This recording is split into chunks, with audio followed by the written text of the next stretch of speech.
Hello student, मैं Farid Ahmad Riyan math class में आपका स्वागत करता हूं।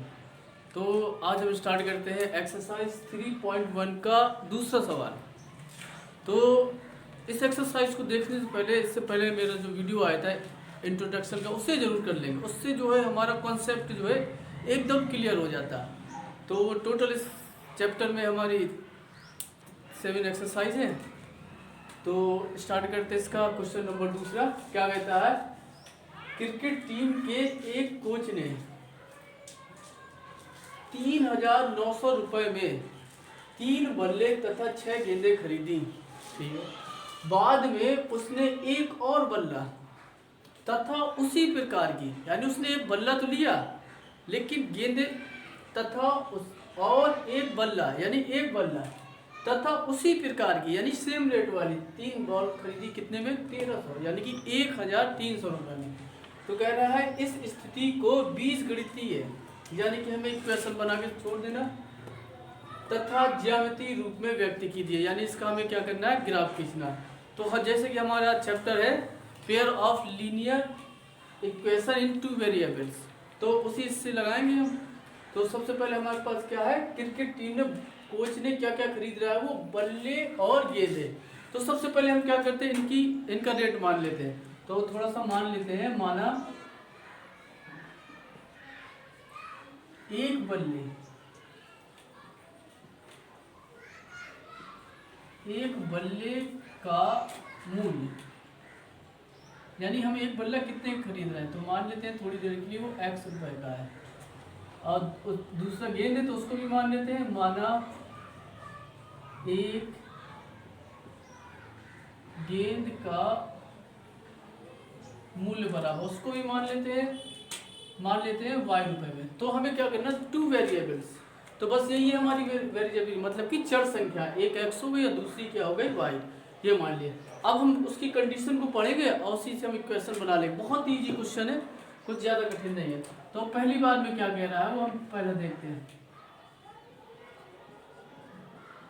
क्या कह रहा है, वो कह रहा है कि 3 बल्ले, जबकि हमने माना है कि एक बल्ले की कीमत कितनी है, x, तो 3 बल्लों की कीमत कितनी होगी, 3x।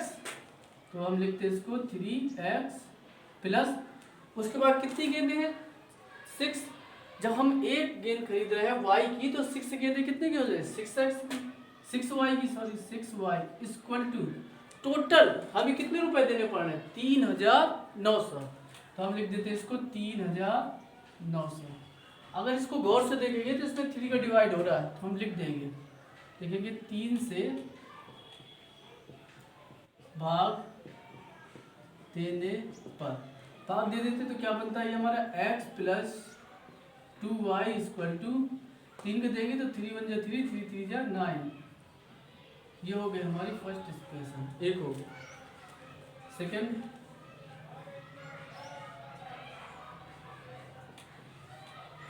बिल्कुल सिंपल उसी तरीके से बना लेंगे। फिर क्या कह रहा है, बाद में उसने एक और बल्ला, एक बल्ला कितने का था हमारा, x का, तब इसको x लिख देते हैं, प्लस उसी प्रकार की कितनी गेंदें, 3 गेंदें, मतलब क्या, 3y इक्वल टू कितने रुपए की खरीदी, 1300 रुपए की, 1,300। ये हो गया हमारा दूसरा इक्वेशन। तो हमारा आधा क्वेश्चन सॉल्व हो गया। तो वो क्या कहता है, इस स्थिति को बीजगणितीय, तो यही है बीजगणितीय, यानी कि हमें इक्वेशन बनानी है विद 2 वेरिएबल के साथ। तो हो गया हमारा, तथा ज्यामितीय, मतलब कि हमें इसका ग्राफ खींचना है। तो अब ग्राफ खींचना है तो क्या है, तो चलो ग्राफ को देखते हैं। तो पहले फर्स्ट इक्वेशन निकालते हैं इसके ज्यामितीय रूप के लिए।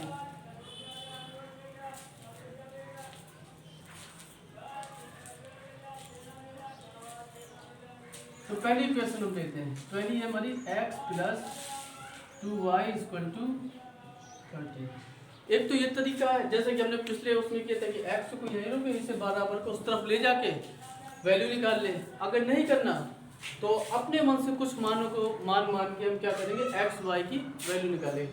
तो हम ऐसा ना करके हम क्या करेंगे, x को यहीं रोकेंगे और y को उस साइड लेके जाएंगे, जैसा कि हमने पिछले क्वेश्चन में किया था।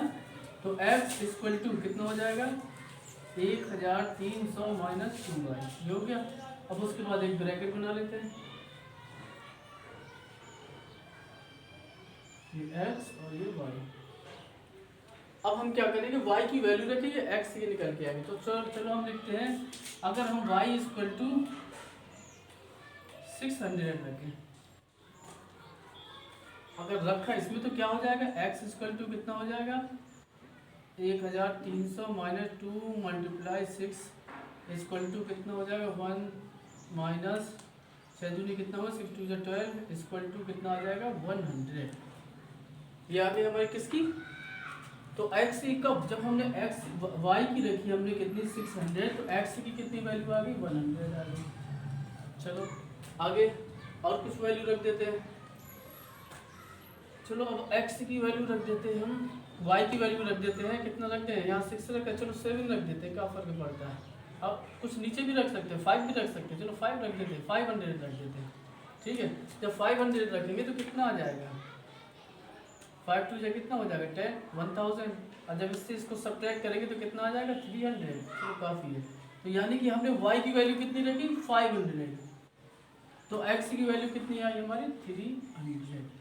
तो एक हो गया हमारा। अब इसी तरह दूसरे को ले लेते हैं, दूसरी क्वेश्चन लेते हैं ये वाली, तो यहीं से ले लेते हैं, x plus 3y equal to 1300, x को यही रोकते हैं, equal to 1300 minus 3y, bracket बना लेते हैं,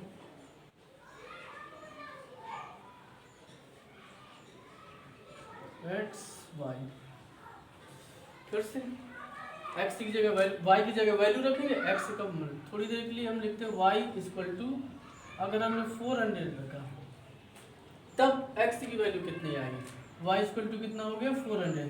तो ये वैल्यू जो है हमें खुद ही निकालना पड़ेगी सोच सोच के। तो क्या होगा इसमें, तो x इक्वल टू कितना आ जाएगा 100 minus 3 multiply 400 equal to 1300 minus 3 4 जा कितना हुआ 1200 इक्वल टू कितना आ जाएगा 100। तो यानी इसकी वैल्यू कितनी आ गई हमारी ये 100। एक हो गई। चलो अब x की वैल्यू हम रख देते हैं, कितना रखें, चलो 400 था 3, अब चलो 300 रख देते हैं थोड़ी देर के लिए। 300 जब रखेंगे तो क्या आ जाएगा 3 से कितना हो जाएगा 9। अब जब हम 1300 से 900 को सब्ट्रैक्ट करें कितना बचेगा 400 बच जाएगा। तो यानी y की वैल्यू कितना 300, x की वैल्यू कितना 400। फिर से सबसे पहले हमने क्या किया, इस इक्वेशन में x y की वैल्यू कितनी लिखी 400, जब 4 रखेंगे तो 4 3 से कितना हो जाएगा 12, उस तब जाएगा 12। तो जब 1300 से हम 1200 को घटाएंगे तो कितना बचेगा 100। फिर हमने क्या किया, x की y की वैल्यू को रखा कितना 3 रखा। जब हमने 3 रखा तो एक बार और सॉल्व कर देते, x equal to 100 minus 3 multiply 300, तो 100 माइनस 3 3 जा कितना हो गया 900। और जब हम इससे इसको सब्ट्रैक्ट करेंगे तो कितना बचेगा 400 बचेगा, वही है बस। तो इसे तो रख ही सकते हैं, बहुत छोटी की क्वेश्चन है। अब इसको ग्राफ बनाते हैं।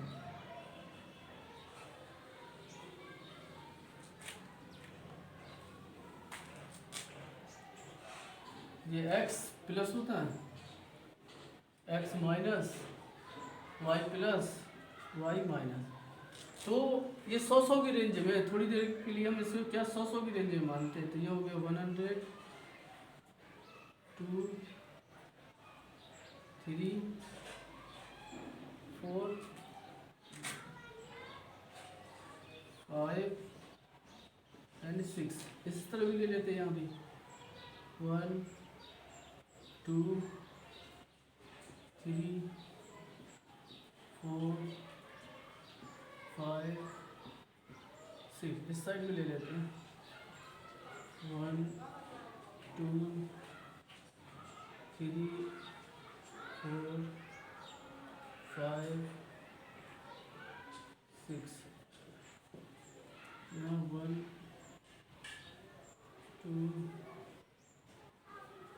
3 4 5 एंड 6।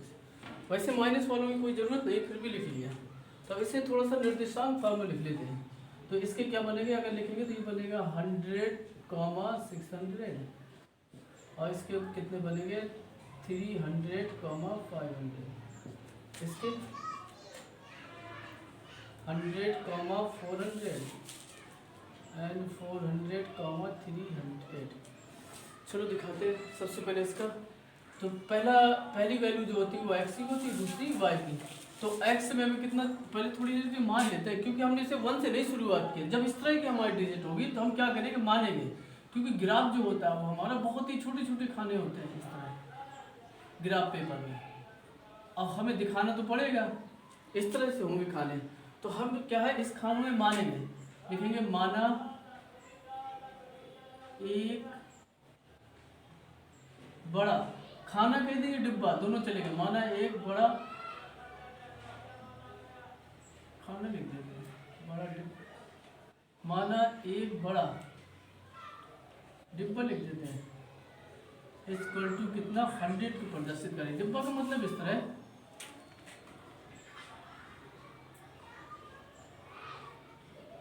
कुछ तो हमारे इस तरह से होंगे, अब कुछ जो है इसमें भी और होंगे ग्राफ पेपर में।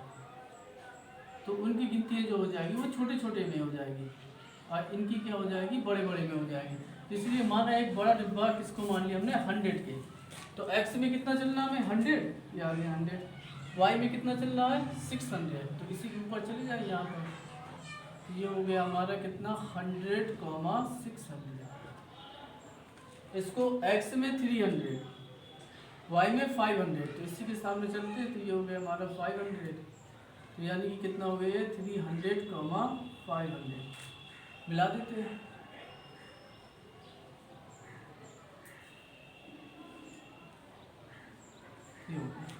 अब इसकी बारी आई, x में कितना 100, ये 100 हो गया। y में कितना 400, तो इसी के सामने आ जाते हैं यहाँ पर। ये कितना हो जाएगा 100,400। फिर से x में कितना 400, y में कितना 300, तो इसी के सामने यहाँ तक आ जाता है। तो ये हो गया हमारा 400,300, इनको भी मिला देते हैं।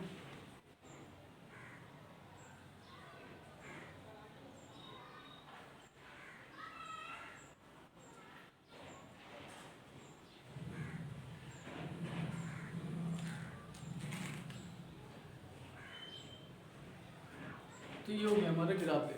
अगर हम इसको ग्राफ में दिखाएंगे तो जब बहुत अच्छा आएगा। अब जैसे कि ये लाइन कौन सी इक्वेशन की थी हमारी, इस वाली इक्वेशन की, लिख देते हैं थोड़ा अच्छा दिखाने के लिए।